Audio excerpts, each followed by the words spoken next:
নমস্কার, কম্পিটিটিভ বেঙ্গলিতে সকলকে স্বাগত জানাই। আজকে আমরা ইন্ডিয়ান কনস্টিটিউশন থেকে M.Laxmikanth টেক্সট বুক থেকে 7 চ্যাপ্টার ফান্ডামেন্টাল রাইটস শুরু করব বলছি এই কারণ এই চ্যাপ্টারটাকে আমরা অনেকগুলো পার্টে ভেঙে পড়বো। এটা খুব বড় এবং ভীষণভাবে কনসেপচুয়াল এবং প্রচন্ড পরিমাণে গুরুত্বপূর্ণ আমাদের কম্পিটিটিভ পরীক্ষাগুলোর জন্য। এখান থেকে প্রত্যেকটা পরীক্ষায় নিয়ম করে প্রশ্ন জিজ্ঞেস করা হয়। তো এই চ্যাপ্টারটাকে আমরা অনেক যত্ন সহকারে এবং কেয়ারফুলি পড়াশোনা করব। তো শুরু করা যাক। প্রথমে যেটা দেখতে পাচ্ছি সেটা হচ্ছে part 3 of the constitution, article 12 to 35 এর মধ্যে ফান্ডামেন্টাল রাইটস গুলো বলা আছে। ওকে, প্রথমে এই লাইনটা থেকে প্রশ্ন জিজ্ঞেস করা হয় বহু পরীক্ষায়, প্রিলিমিনারি এবং মেইনসে। ঠিক আছে, 12 থেকে 35 নম্বর ধারায় এবং পার্ট 3 অফ দ্য কনস্টিটিউশনে কিন্তু ফান্ডামেন্টাল রাইটস এর কথা বলা আছে। ঠিক আছে, আর এটা in this regard the framers of the constitution derived inspiration from the constitution of USA, that is bill of rights। অর্থাৎ USA কনস্টিটিউশনে যে বিল অফ রাইটস আছে সেখান থেকে আমরা ইন্সপায়ার্ড হয়ে কিন্তু এই ফান্ডামেন্টাল রাইটসটাকে আমাদের সংবিধানের মধ্যে নিয়েছিলাম, যেটাকে আমরা part 3 of the constitution is rightly described with the Magna কার্টা of India. এটাকে ম্যাগনা কার্টা অফ ইন্ডিয়াও বলা হয়ে থাকে, কারণ এখানে সকলের সমান অধিকারকে আমরা স্বীকার করেছি, সাংবিধানিকভাবে বৈধতা দিয়েছি। ওকে, তো এবার আমরা এই বিষয়টা নিয়ে ডিটেলসে আলোচনা করব, ফান্ডামেন্টাল রাইটস গুলো নিয়ে। প্রথমে যেটা বলবো সেটা হচ্ছে আমাদের যে ফান্ডামেন্টাল রাইটস গুলো অনেক ডিটেলস আছে এবং পৃথিবীর যে কোনো দেশের থেকেও বেশি ডিটেলসে কিন্তু আমাদের ফান্ডামেন্টাল রাইটস গুলোকে সংবিধানে উল্লেখ করা হয়েছে। ঠিক আছে, ইভেন সেটা আমেরিকার কনস্টিটিউশনের থেকেও বেশি ডিটেলসে কিন্তু ভারতীয় সংবিধান এটাকে অঙ্গীভূত করেছে। ওকে, দ্বিতীয় যে কথাটা আমি বলবো সেটা হচ্ছে যে ভারতবর্ষে যে ইউনিটি, ঠিক আছে, অ্যান্ড ইন্টিগ্রিটি, ঠিক আছে, ডিগনিটি অফ ইন্ডিভিজুয়াল, যে কথাগুলো আমরা প্রিএম্বলে পড়েছিলাম, প্রিএম্বল চ্যাপ্টারটা যখন আমরা পড়েছিলাম, তো সেটাকে এনশিওর করার জন্য আমরা ফান্ডামেন্টাল রাইটস এর ক্ষেত্রে কিন্তু সকলকে সমান সুযোগ দিয়েছি, এখানে কোনো ডিসক্রিমিনেট করা হয় না। ফান্ডামেন্টাল রাইটস গুলো স্ট্রেটা ওয়াইজ সমস্ত সোসিও ইকোনমিক স্ট্রেটায় থাকা মানুষদেরকে সমানভাবে প্রদত্ত হয়েছে। অর্থাৎ এক্ষেত্রে আমরা সকল মানুষের, সকল স্তরের মানুষের সমান সুযোগ সুবিধাকে কিন্তু এনশিওর করেছি ফান্ডামেন্টাল রাইটস গুলো প্রদান করবার মাধ্যমে।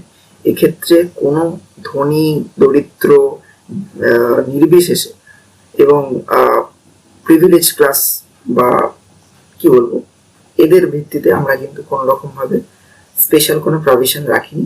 শুধুমাত্র কিছু রিজনেবল রেস্ট্রিকশন আমরা করেছি, সেটা আমরা পরে ডিটেলসে আলোচনা করব। ঠিক আছে, তো এখানে আমরা প্রথমেই বলে রাখছি 2 নম্বর প্যারাতে, সেটা হচ্ছে যে আমরা কিন্তু সর্বতভাবে সকলের সমান অধিকারকে এনশিওর করেছি, এখানে কিন্তু কোনো রকম ডিসক্রিমিনেট আমরা করিনি। 3 নম্বর যে কথাটা বলবো সেটা হচ্ছে যে এক্ষেত্রে আমরা স্টেটের যে আরবিট্রারি রোল হতে পারে, আরবিট্রারি অ্যাকশন, ঠিক আছে, মানে এরকম হতে পারে যে কোন একটা জায়গায় আমরা দেখতে পাচ্ছি এটা স্বৈরতন্ত্র আনা হচ্ছে, ঠিক আছে, এরকম অনেক ক্ষেত্রেই হয় বিভিন্ন স্টেটের ক্ষেত্রে। তো স্বৈরতন্ত্র, একনায়কতন্ত্র ইত্যাদি যখন একটা মানে চ্যালেঞ্জের মুখে নিয়ে আসে, ভারতবর্ষের সোসাইটিকে যদি কোনোদিন চ্যালেঞ্জের মুখে নিয়ে আসে, তখন কিন্তু এই ফান্ডামেন্টাল রাইটস গুলো সেখানে ঢালের কাজ করবে। অর্থাৎ ফান্ডামেন্টাল রাইটস গুলো স্টেটের আরবিট্রারি অ্যাকশন, ঠিক আছে, এটাকে কিন্তু নালিফাই করবে। ওকে, এই গভর্নমেন্ট অফ লজ প্রতিষ্ঠা করবে, এখানে পুরো আইনের শাসন প্রতিষ্ঠিত হবে। কোনো মানুষের ইন্ডিভিজুয়াল ডমিনেন্স কিন্তু শাসনতান্ত্রিক যে ব্যবস্থা সেগুলো নেওয়ার ক্ষেত্রে কোনোভাবেই কোনোদিনও প্রভাব বিস্তার করবে না। ওকে, এই বিষয়টা কিন্তু আমরা ফান্ডামেন্টাল রাইটস এর মাধ্যমে ইনশিওর করতে পেরেছি। আর পরিশেষে যে কথাটা বলবো এক্ষেত্রে সেটা হচ্ছে যে ফান্ডামেন্টাল রাইটস গুলো ফান্ডামেন্টাল, তার কারণ হচ্ছে এটা একটা বুনিয়াদ তৈরি করে প্রত্যেকটা পরবর্তী ল মেকিং এর ক্ষেত্রে। ওকে, তো সেই জন্য আমরা এটাকে ফান্ডামেন্টাল রাইটস বলি। পরবর্তী ক্ষেত্রে স্টেট যা আইন প্রণয়ন করবে ফান্ডামেন্টাল রাইটস কে মাথায় রেখে করবে। তো এবার আমরা পরপর ফান্ডামেন্টাল রাইটস গুলো কি কি আছে একটু ছোট করে দেখে নেব। রাইট টু ইকুয়ালিটি 14 থেকে 18 নম্বর আর্টিকেলে, রাইট টু ফ্রিডম 19 থেকে 22 নম্বর আর্টিকেলে, রাইট এগেনস্ট এক্সপ্লয়টেশন 23 থেকে 24 নম্বর আর্টিকেলে, right to freedom of religion 25 থেকে 28 নম্বর আর্টিকেলে, কালচারাল এডুকেশনাল রাইট হচ্ছে 29-30, রাইট টু প্রপার্টি যেটা আগে ছিল এখন আর সংবিধানে নেই, এটা হচ্ছে article 31, right two constitutional remedies এটা হচ্ছে 32 নম্বর আর্টিকেলে কিন্তু আমরা ইনশিওর করেছি। এবার যেটা দেখবো, however the right to property was deleted from the list of fundamental rights by 44th amendment 1978। এটা কিন্তু বহুবার প্রশ্ন এসেছে, তো এটা মনে রাখতে হবে যে আমরা 44তম সংবিধান সংশোধনী 1978 সালে right to property, okay, right to প্রপার্টিকে কিন্তু আমরা ফান্ডামেন্টাল রাইট থেকে সরিয়ে দিয়েছি, এখন এটা একটা লিগ্যাল রাইট, আইনগত অধিকার, সেটাকে আমরা article 300A part 12 of the কনস্টিটিউশনে ইনশিওর করেছি। কেমন? তাহলে আমরা কি কি দেখলাম? সাম্যের অধিকার, স্বাধীনতার অধিকার, ওকে, তারপরে হচ্ছে শোষণের বিরুদ্ধে অধিকার, ধর্মীয় স্বাধীনতার অধিকার, কালচারাল এডুকেশন রাইট দেখলাম, সম্পত্তির অধিকার, আর হচ্ছে রেমিডি। ঠিক আছে, এই রাইটস গুলো কিন্তু আমাদের ফান্ডামেন্টাল রাইটস হিসেবে কাজ করছে। কিন্তু বর্তমানে ফান্ডামেন্টাল রাইটস প্রেজেন্ট, দেয়ার আর অনলি 6 ফান্ডামেন্টাল রাইটস। ঠিক আছে, যেহেতু রাইট টু প্রপার্টিটা বাদ গেছে, এটা বাদ এখন, ওকে। এবার আমরা main features of the fundamental rights গুলো একটু দেখে নেবো, অর্থাৎ মূল বৈশিষ্ট্যগুলো ফান্ডামেন্টাল রাইটস এর। প্রথমটা কি বলছে? Some of them are available only to the citizens while others are available to all persons। আমরা যখন আগের দিন যে চ্যাপ্টারটা পড়েছিলাম সেখানে কিন্তু আমরা এটা আলোচনা করেছিলাম যে কিছু কিছু ফান্ডামেন্টাল রাইটস সেটা সকলের জন্য আছে, আবার কিছু কিছু ফান্ডামেন্টাল রাইটস আমরা কিন্তু এলিয়েন্সদের দিই না, বিদেশি নাগরিকদের দিই না, যেমন আর্টিকেল 15, 16, 19। ঠিক আছে, এই আর্টিকেলস গুলোতে 29, 30 এই যে আর্টিকেলস গুলো আছে এই অনুযায়ী কিন্তু যে ফান্ডামেন্টাল রাইটস গুলো সংবিধানে বলা আছে সেই ফান্ডামেন্টাল রাইটস গুলো কিন্তু বিদেশি নাগরিকরা ভোগ করতে পারেন না। আবার এই আর্টিকেলস গুলো বাদ দিলে বাকি যে আর্টিকেলস গুলো আছে সেগুলো কিন্তু সিটিজেন, নন সিটিজেন সবাই কিন্তু ভোগ করতে পারে। ওকে, তারপর they are not absolute but qualified. ঠিক আছে, 2 নম্বর কথা, অর্থাৎ এই যে ফান্ডামেন্টাল রাইটস গুলো আছে এগুলো কিন্তু অসীম বা একদম আনকন্ট্রোলড এরকম নয়, কিন্তু এগুলো কিন্তু অ্যাবসলিউট নয়। ঠিক আছে, বাট কোয়ালিফাইড, অর্থাৎ এই ক্ষেত্রে স্টেট কিন্তু বিধিসম্মতভাবে কিছু রেস্ট্রিকশন আরোপ করতে পারে, যেটাকে আমরা বলি রিজনেবল রেস্ট্রিকশন। ঠিক আছে, তো এক্ষেত্রে স্টেট বিভিন্ন কারণে কিন্তু এই ফান্ডামেন্টাল রাইটস গুলো কার্ভ করে থাকে রিজনেবল রেস্ট্রিকশন ইম্পোজ করার মাধ্যমে। ওকে, অর্থাৎ এগুলো কিন্তু অ্যাবসলিউট কোনো ক্ষমতা নাগরিকদেরকে প্রদান করে না, এটুকু জেনে রাখতে হবে। 3 নম্বরটা কি বলছে? Most of them R available against the arbitrary action of the state. এটা আমরা একটু আগেই বললাম, সেটা হচ্ছে যে বেশিরভাগ ক্ষেত্রে এটা স্টেটের এগেইনস্ট অ্যাপ্লাই হয়। ঠিক আছে, arbitrary action of the state, অর্থাৎ স্টেট যেন কোনো সময় কোনো একটা জায়গায় গিয়ে স্বৈরতন্ত্র প্রয়োগ করতে না চায়। ওকে, তো সেইটা যাতে না হয় সেটাকে ইনসিওর করার জন্য মেইনলি কিন্তু ফান্ডামেন্টাল রাইটস গুলোকে আমরা ইনক্লুড করেছি আমাদের কনস্টিটিউশনে। আবার কিছু কিছু ক্ষেত্রে আমরা প্রাইভেট ইন্ডিভিজুয়ালকে এখানে ইনক্লুড করেছি, সেটা খুব প্রাইভেট এন্টিটিকে আমরা কিন্তু কিছু কিছু ক্ষেত্রে ইনক্লুড করেছি, সেটা খুব সামান্য। ঠিক আছে, মেইনলি আমরা স্টেটের আরবিট্রারি অ্যাকশনের এগেইনস্টে কিন্তু এটাকে ইনশিওর করেছি। ঠিক আছে, কিন্তু এবার প্রশ্ন হচ্ছে যদি পাবলিক কোনো যেটা আর কি আমরা যেটা মানে বলে দেয় যে প্রাইভেট ইন্ডিভিজুয়াল যদি কোনো রকম ক্ষেত্রে এগুলোকে ভায়োলেট করে, অর্থাৎ when the rights that are available against the state's action only are violated by the private individual, অর্থাৎ প্রাইভেট ইন্ডিভিজুয়ালরা যদি কোনো সময় এই ফান্ডামেন্টাল রাইটস গুলোকে ভায়োলেট করে তখন তাদের এগেইনস্টে কিন্তু লিগ্যাল রেমিডিসে যেতে হবে, আমরা কিন্তু কনস্টিটিউশনাল রেমিডিস অ্যাপ্লাই করতে পারবো না। কনস্টিটিউশনাল রেমিডিস কি আমরা পরে আর্টিকেল 32 যখন পড়বো তখন সেটা আমরা ডিটেলসে দেখব। ওকে, 4 নম্বর যে বৈশিষ্ট্যটা আছে সেটা হচ্ছে some of them are negative in character. কিছু কিছু জিনিস হচ্ছে না বাচক, অর্থাৎ স্টেট কি কি করতে পারবে না সেটাকে এক্ষেত্রে বলা আছে। ঠিক আছে, যেমন বলা হচ্ছে যে অমুক অমুক অমুক অমুক গ্রাউন্ডে কোন রকম ডিসক্রিমিনেশন বা বৈষম্যমূলক আচরণ করতে পারবে না। এটা একটা নেগেটিভ সেন্সে কিন্তু উল্লেখ আছে, অর্থাৎ এটা একটা রেস্ট্রিকশন দিচ্ছে স্টেটের উপর। ওকে, আবার কিছু কিছু ক্ষেত্রে এটা কিন্তু আবার পজিটিভ সেন্সে প্রত্যেককে প্রিভিলেজ দেওয়া হয়েছে। ঠিক আছে, পজিটিভ সেন্সে ইউজ করা হয়েছে, প্রত্যেককে নাবাচক না রেখে প্রত্যেককে অনেক ক্ষেত্রে সমান সুযোগ দেওয়ার মাধ্যমে হ্যাঁবাচক কথাও বলা হয়েছে, অর্থাৎ পজিটিভ কথাও কিন্তু এখানে হয়েছে কিছু কিছু ক্ষেত্রে। 5 নম্বর যে লাইনটা আছে সেটা হচ্ছে দে আর জাস্টিসিয়েবল, অর্থাৎ এগুলো কিন্তু ডাইরেক্ট কোর্টে এনফোর্সেবল, অর্থাৎ এইগুলোর ভায়োলেশন হলে, ফান্ডামেন্টাল রাইটস এর ভায়োলেশন হলে ডিরেক্টলি সুপ্রিম কোর্টে কিন্তু রিট ফাইল করা যায়, রিট পিটিশন করা যায়, WP। ঠিক আছে, under article 32 remedy, constitutional remedy supreme কোর্টে চাওয়া যায়। এক্ষেত্রে কোনো অ্যাপিলের মাধ্যমে কিন্তু যাওয়ার প্রয়োজন হয় না, ডাইরেক্ট সুপ্রিম কোর্টে কোনো একটা মানুষ, অ্যাগ্রিড মানুষ, অর্থাৎ যিনি খুশি নন স্টেটের অ্যাকশনে, তার যদি মনে হয় যে ফান্ডামেন্টাল রাইটস আমার স্টেট বা কোনো একটা ক্ষেত্রে ইন্ডিভিজুয়াল এন্টিটি ভায়োলেট করছে কোনো কোনো ক্ষেত্রে, তো সেক্ষেত্রে সেই মানুষটা ডিরেক্টলি সুপ্রিম কোর্টে কিন্তু রিট জারি করার জন্য যেতে পারে, রেমেডি চাইতে পারে আর্টিকেল 32 আন্ডারে। তো এই ক্ষেত্রে যেটা বলার উদ্দেশ্য এটাই, হাইকোর্ট এবং সুপ্রিম কোর্টের মাধ্যমে এই ফান্ডামেন্টাল রাইটস গুলো কিন্তু আমরা জাস্টিসিয়েবল করেছি, অর্থাৎ ফান্ডামেন্টাল রাইটস এর ভায়োলেশন করা কিন্তু ভায়োলেট করা কিন্তু আমরা স্টেটকে বা কোনো ইন্ডিভিজুয়ালের এগেনস্টে আমরা মামলার যোগ্য অপরাধ বা মামলা যোগ্য বিষয় বলে আমরা কিন্তু চিহ্নিত করেছি আন্ডার রিট পিটিশন। ঠিক আছে, অর্থাৎ আমরা এখানে রিট যে 5খানা রিটস হয়, সেই 5টা রিটস জারি করার জন্য কিন্তু আমরা মুভ করতে পারি direct to the supreme court or to the high court.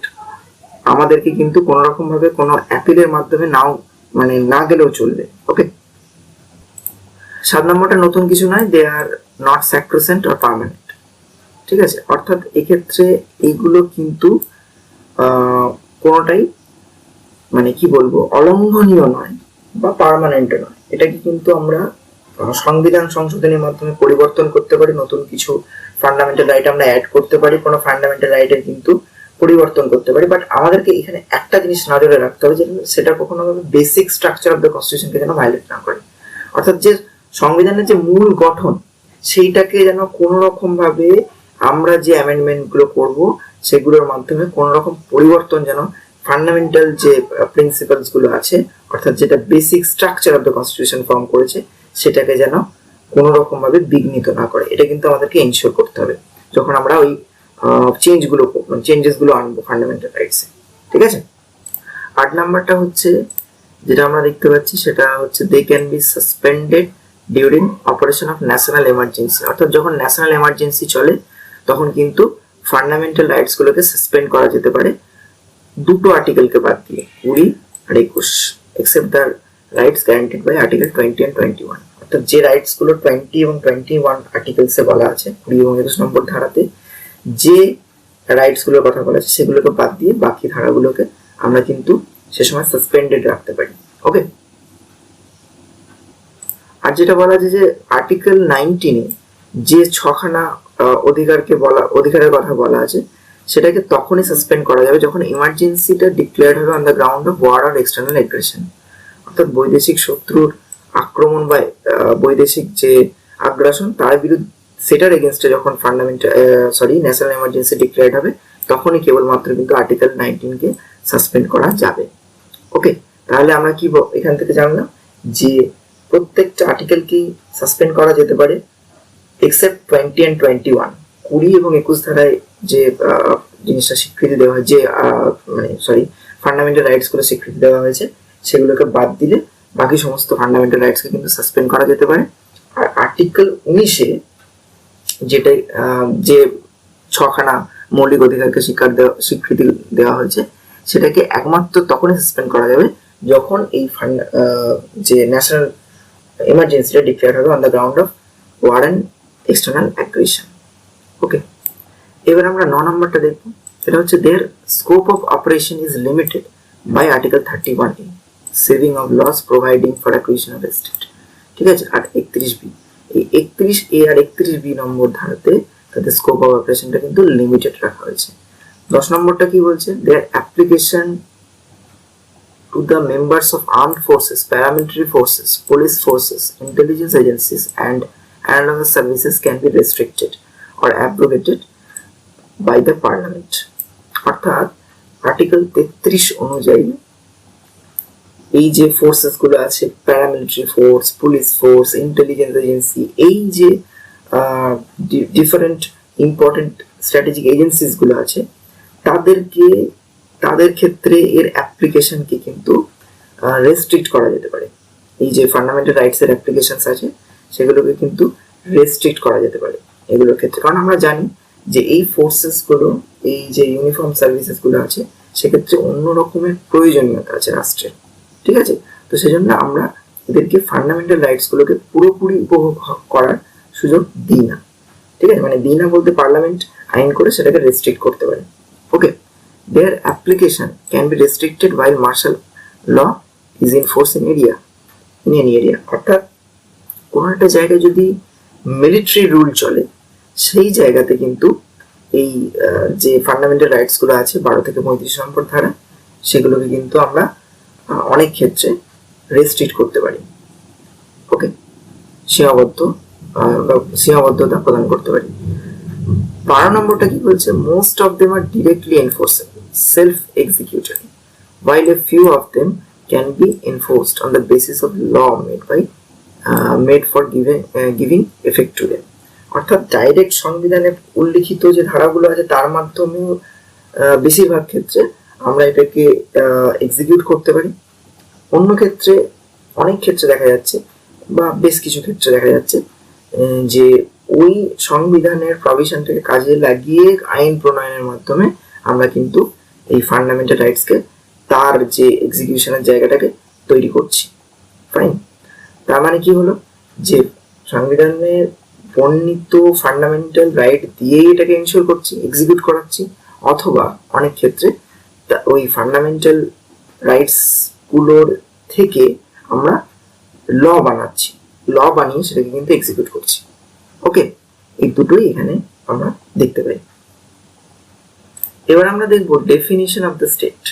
ঠিক আছে, আমরা যে এই পার্ট 3 তে বারবার স্টেট বলবো, স্টেটের এগেইনস্টে যে ডিসক্রিমিনেশন করতে পারবে না ইত্যাদি যে কথাগুলো বলছি, প্রত্যেকটা ক্ষেত্রে স্টেট এটা করতে পারবে না, স্টেট ওটা করতে পারবে না, স্টেটকে এটা ইনশিওর করতে হবে। স্টেট কি, স্টেট কি, এই ধারণাটা কিন্তু আর্টিকেল 12, ঠিক আছে, হ্যাজ ডিফাইন করে দেবে। স্টেটকে 1, 2, 3, 4 করে এখানে বলা আছে। ফার্স্ট অফ অল হচ্ছে government and the Parliament of India. It is executive and legislative organs of Union government. অর্থাৎ কেন্দ্রীয় সরকারের যে এক্সিকিউটিভ উইং এবং আইন প্রণয়নকারী বিভাগ, এই দুটোকেই কিন্তু স্টেটের মধ্যে ধরা হয়েছে, অর্থাৎ পার্লামেন্ট এবং এক্সিকিউটিভ উইং। ঠিক আছে, আর government and legislative of states, স্টেটের ক্ষেত্রেও তাই, তার যে এক্সিকিউটিভ আর লেজিসলেটিভ উইং থাকবে রাজ্যগুলোর ক্ষেত্রে, সেটাও হচ্ছে স্টেটের ডেফিনেশনের মধ্যে পড়ে যাবে। সি হচ্ছে local authorities, municipalities, panchayat, district board, improvement trust etcetera. ঠিক আছে, এই যে বিষয়গুলো মিউনিসিপ্যালিটি, পঞ্চায়েত আমরা এখন দেখতে পাই, ডিস্ট্রিক্ট বোর্ড এখন খুব একটা দেখা যায় না। তো এগুলো হচ্ছে সমস্ত কিছু স্টেটের ডেফিনেশনের মধ্যে পড়ে যাবে, এগুলোকে কিন্তু আমরা স্টেট হিসেবে ট্রিট করব। All other authorities like statutory আর non statutory authority, LIC, ONDC, SAIL, এগুলো স্ট্যাটিউটারি হোক বা নন স্ট্যাটিউটারি হোক, এই সমস্ত অথরিটিগুলো কিন্তু স্টেটের ডেফিনেশনের মধ্যে আমরা ধরব। এক্ষেত্রে সুপ্রিম কোর্টের একটা অবজারভেশন এখানে বলা উচিত, সেটা হচ্ছে যে সুপ্রিম কোর্টের কাছে ইভেন প্রাইভেট এন্টিটি, ঠিক আছে, প্রাইভেট ইন্ডিভিজুয়ালকে কিন্তু আমরা স্টেটের ডেফিনেশন আন্ডার আর্টিকেল 12 এর মধ্যে কিন্তু নিয়ে আসতে পারি। ঠিক আছে, এই বিষয়টা একটু মাথায় রাখতে হবে। এখানে স্টেটের ডেফিনেশন করাটা এই কারণেই জরুরি, কারণ হচ্ছে প্রত্যেকটা ফান্ডামেন্টাল রাইটসকে যখন আমরা রচনা করবো, মানে পরবর্তী ক্ষেত্রে যখন একটা করে পড়বো, তখন কিন্তু স্টেট কথাটা বারবার আসবে, এবং সেক্ষেত্রে state refer to all this. Okay, এটা কিন্তু মাথায় রাখতে হবে। স্টেট বলতে এই অথরিটিস গুলো কিন্তু চলে আসবে, তাদের আরবিট্রারি অ্যাকশনের এগেইনস্টে কিন্তু এই ফান্ডামেন্টাল রাইট। এবার আমরা দেখব যদি কোনো ল ইনকনসিস্টেন্ট হয় উইথ ফান্ডামেন্টাল রাইটস, সেক্ষেত্রে কি হবে। অর্থাৎ ফান্ডামেন্টাল রাইটকে ভায়োলেট করে এমন যদি কোনো আইন রাজ্য এবং রাজ্যের বিধানসভা বা কেন্দ্রের যে পার্লামেন্ট, তারা যদি ফর্ম করে বা যে কোনো রকমের বাইলজ যদি কোনো সংস্থা ফর্ম করে সেক্ষেত্রে কিরকম অ্যাকশন হবে সেটা আমরা দেখব এই বিষয়টাতে। ঠিক আছে, ফার্স্টে কি বলছে যে article 13 declares that all laws that are inconsistent with the or in derogation of any of the fundamental rights shall be void। অর্থাৎ যে কোনো আইন যেটা ফান্ডামেন্টাল রাইটকে ভায়োলেট করবে বা ফান্ডামেন্টাল রাইটের বিরোধে যাবে সেটা কিন্তু আর্টিকেল 13 অনুযায়ী নাল অ্যান্ড ভয়েড হয়ে যাবে, অর্থাৎ বাতিল হয়ে যাবে। ঠিক আছে, এক্ষেত্রে কিন্তু আমরা যেটা দেখতে পাই সেটা হচ্ছে জুডিশিয়াল রিভিউর পারভিউ, অর্থাৎ কোন একটা আইন কনস্টিটিউশনাল কিনা, ফান্ডামেন্টাল রাইটসকে ভায়োলেট করে কিনা এটা কোর্টগুলো জাজ করে জুডিশিয়াল রিভিউর আন্ডারে। ঠিক আছে, তো এটাই আর কি। This power has been conferred two the supreme court under article 32। Article 32 এর আন্ডারে এই পাওয়ারটা সুপ্রিম কোর্টকে দেওয়া হয়েছে, অর্থাৎ সুপ্রিম কোর্ট জাজ করবে যে কোনো একটা আইন প্রণয়ন করা হয়েছে সেটা এই ফান্ডামেন্টাল রাইটসকে ভায়োলেট করে কিনা, অর্থাৎ যেটা বেসিক স্ট্রাকচার তো কনস্টিটিউশনকে ভায়োলেট করবে, যেটা দেখতে হবে যে সংবিধান বহির্ভূত বা সংবিধান বিরোধী কোনো আইন প্রণয়ন করা হচ্ছে কিনা। আর হাইকোর্ট এটা আর্টিকেল 226 এর আন্ডারে করে judicial review. Fine, that can declare a law unconstitutional. এর মাধ্যমে এরা একটা আইনকে আনকনস্টিটিউশনাল বা অসাংবিধানিক বলে ব্যাখ্যা করতে পারে। এরকম বহু ইনস্ট্যান্স আছে যেখানে কিন্তু আইনগুলোকে অসাংবিধানিক বলে সুপ্রিম কোর্ট বা হাইকোর্ট গুলো বাতিল করে দিয়েছে। পশ্চিমবঙ্গের ক্ষেত্রে আমরা জানি সিঙ্গুর আইনটাকে প্রথমে হাইকোর্ট কিন্তু নাল অ্যান্ড ভয়েড করে দিয়েছিল জুডিশিয়াল রিভিউতে। Okay, invalid on the ground of contravention of any of the fundamental rights. যদি কোনো ক্ষেত্রে সেটা ফান্ডামেন্টাল রাইটকে ভায়োলেট করে সেক্ষেত্রে সেটা কিন্তু নাল অ্যান্ড ভয়েড হয়ে যাবে। ফাইন, তো এটা কিন্তু পরিষ্কার বলা আছে। এবার আমরা একটা জিনিস একটু জেনে নেব, সেটা হচ্ছে এই যে ল কথাটা বলছি, law inconsistent with the constitution or the fundamental right, এই লটা কি? ঠিক আছে, এই লটাও কিন্তু কি সেটা আর্টিকেল 13 বলে দিচ্ছে। কি সে ল? পার্মানেন্ট ল হতে পারে enacted by the parliament or state legislature, অর্থাৎ রাজ্য বিধানসভা বা কেন্দ্রের যে আইনসভা তাদের যে প্রণয়ন করা যে আইন সেটাকেও আমরা ল এর পারভিউতে ধরতে পারি। 2 নম্বর হচ্ছে টেম্পোরারি ল অর্ডিন্যান্সও হতে পারে, অর্থাৎ টেম্পোরারি ল বা অর্ডিন্যান্স যখন পার্লামেন্ট যখন সেশনে থাকে না বা স্টেট লেজিসলেচার যখন সেশনে থাকে না যে জারি করা হয়, সেগুলো যদি ইনকনসিস্টেন্ট হয় ফান্ডামেন্টাল রাইটসের সাথে সেটাও কিন্তু নাল অ্যান্ড ভয়েড হয়ে যাবে। ফাইন, আর স্ট্যাটিউটারি বাই ল, এই যে স্ট্যাটিউটের যে ল বাই ল যেগুলো ফর্ম করা হয়, যেগুলো বিভিন্ন সংস্থা তাদের জন্য মানে বিভিন্ন ক্ষেত্রে ফর্ম করা হয়, তো সেগুলো কিন্তু ল এর পারভিউতে ধরা হবে এবং সেটাও যদি ইনকনসিস্টেন্ট হয় সেটাও কিন্তু বাতিল হয়ে যাবে। আবার non legislative sources of law, this custom or usage having force of law, ঠিক আছে, যেটা একটা কাস্টম, যেটা রীতি, সেটাও কিন্তু যদি একটা লয়ের আকার ধারণ করে সেটাও কিন্তু লয়ের পারভিউতে পড়ে যাবে এবং সেটাকে কিন্তু দেখতে হবে যে সেটাও কিন্তু যদি inconsistent with the fundamental right হয় তাহলে সেটাও কিন্তু বাতিল হয়ে যাবে। ফাইন, তাহলে আমরা যেটা এখানে জানলাম, আমি কিন্তু খুব রিপিটেডলি বলছি কারণ কথাগুলো আমি কানে ঢোকাতে চাইছি তোমাদের সকলের। ঠিক আছে, কারণ এই জিনিসটা কিন্তু ভীষণ ইম্পর্টেন্ট, প্রত্যেকটা কনসেপ্টকে কিন্তু ক্লিয়ার করতে হবে, নাহলে কিন্তু আমরা পরবর্তী ক্ষেত্রে আনসার গুলো করতে পারবো না। তবে আর্টিকেল 13 অনুযায়ী কনস্টিটিউশন মানে কনস্টিটিউশন যে অ্যামেন্ডমেন্ট সেটা কিন্তু লয়ের পারভিউতে ধরা হচ্ছে না। ঠিক আছে, ল বলে ধরা হয় না। তো এই যে ল বলে ধরা হয় না সেটার এগেইনস্টে কিন্তু একটা কেশবানন্দ ভারতী একটা জাজমেন্ট আছে। কি বলেছে? Constitutional amendment can be challenged on the ground that it violates a fundamental right that form a basic structure of the constitution. অর্থাৎ যে সংবিধান সংশোধনী আইন সেটাকেও কিন্তু বেসিক স্ট্রাকচার অফ দ্য কনস্টিটিউশনকে ভায়োলেট করছে, ফান্ডামেন্টাল রাইটস এর এগেইনস্টে যাচ্ছে, এই বেসিসে কিন্তু চ্যালেঞ্জ করা যেতে পারে। তারপর কোর্ট সেটাকে জাজ করবে যে either it is true or not. Okay, তো এই বিষয়টা একটু জেনে নিতে হতো। তো আজকে এখানে শেষ করছি। আজকে যে পার্ট 1 সেটা আমরা পড়লাম, পরের দিন আমরা ইকুয়ালিটি বিফোর ল, ঠিক আছে, আর্টিকেল 14 থেকে 18 পর্যন্ত পড়াশোনা করবো বা হয়তো আর একটু বাড়বে। তো বলে রাখি যে যদি তোমাদের এই ভিডিওটা ভালো লেগে থাকে তো প্লিজ সাবস্ক্রাইব করে দিও চ্যানেলটাকে, আর লাইক শেয়ার করো বন্ধুদের সাথে, তাদেরকেও ইন্সপায়ার করো। ওকে, আর যদি কোনো প্রশ্ন থাকে কমেন্ট বক্সে কমেন্ট করে জানো, আমি উত্তর দেওয়ার চেষ্টা করব।